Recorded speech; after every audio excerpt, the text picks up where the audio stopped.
സൂര്യ നായകനായ Viswanathan and sons ചിത്രത്തിന്റെ 3 ദിവസത്തെ world wide box office collection report ഇപ്പോൾ പുറത്തു വന്നിരിക്കുകയാണ്. ചിത്രം 3 ദിവസം കൊണ്ട് വേൾഡ് വൈഡ് 112.07 കോടിയാണ് നേടിയത്. തമിഴ്നാട് ബോക്സ് ഓഫീസിൽ നിന്നും 29 കോടി 90 ലക്ഷം രൂപയും, തെലങ്കാന ബോക്സ് ഓഫീസിൽ നിന്നും 14 കോടി 97 ലക്ഷം രൂപയും, ആന്ധ്രാപ്രദേശിൽ നിന്നും 14 കോടി 15 ലക്ഷം രൂപയും, കർണാടകത്തിൽ നിന്നും 8 കോടി 30 ലക്ഷം രൂപയും, കേരളത്തിൽ നിന്നും 4 കോടി 97 ലക്ഷം രൂപയും, റെസ്റ്റ് ഓഫ് ഇന്ത്യയിൽ നിന്നും 1.02 കോടിയും, ഓവർസീസിൽ നിന്നും 38 കോടി 76 ലക്ഷം രൂപയുമാണ് ചിത്രം 3 ദിവസം കൊണ്ട് വേൾഡ് വൈഡ് ബോക്സ് ഓഫീസിൽ നിന്നും കളക്ട് ചെയ്തത്. ഒരു ഫാമിലി റൊമാൻറ്റിക് ഡ്രാമ ചിത്രമായിട്ട് കൂടിയും 3 ദിവസം കൊണ്ടാണ് ചിത്രം 112 കോടി ക്ലബ് എന്ന നേട്ടം കൈവരിച്ചിരിക്കുന്നത്. കറുപ്പ് എന്ന ചിത്രത്തിനു ശേഷം സൂര്യയുടെ കരിയറിലെ സെക്കൻഡ് ബിഗ്ഗസ്റ്റ് ഓപ്പണിംഗ് കളക്ഷനായി മാറിയിരിക്കുകയാണ് വിശ്വനാഥ് ആൻഡ് സൺസ് എന്ന ചിത്രം. ലാംഗ്വേജ് വൈസ് ചിത്രം 3 ദിവസം കൊണ്ട് കളക്ട് ചെയ്തത് തമിഴ് ലാംഗ്വേജ് 42 കോടി 95 ലക്ഷം രൂപയും, തെലുങ്കു ലാംഗ്വേജ് 30 കോടി 36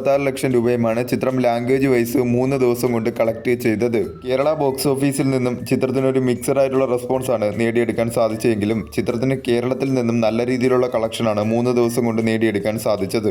ആദ്യ ദിനം മുതൽ 3 ദിവസം വരെയുള്ള ചിത്രത്തിന്റെ ഡൊമസ്റ്റിക്കിലെ കണക്കുകൾ എടുത്താൽ ആദ്യ ദിനം ചിത്രം 19 കോടി 99 ലക്ഷം രൂപയും, രണ്ടാം ദിനം 28 കോടി 40 ലക്ഷം രൂപയും, മൂന്നാം ദിനം 24 കോടി 92 ലക്ഷം രൂപയുമാണ് ചിത്രം 3 ദിവസം കൊണ്ട് ടോട്ടൽ ഡൊമസ്റ്റിക്കിൽ നിന്നും കളക്ട് ചെയ്തത്. വരും ദിവസങ്ങളിലും ചിത്രത്തിൽ നിന്നും നല്ല രീതിയിലുള്ള ഒരു കളക്ഷൻ തന്നെ പ്രതീക്ഷിക്കാവുന്നതാണ്.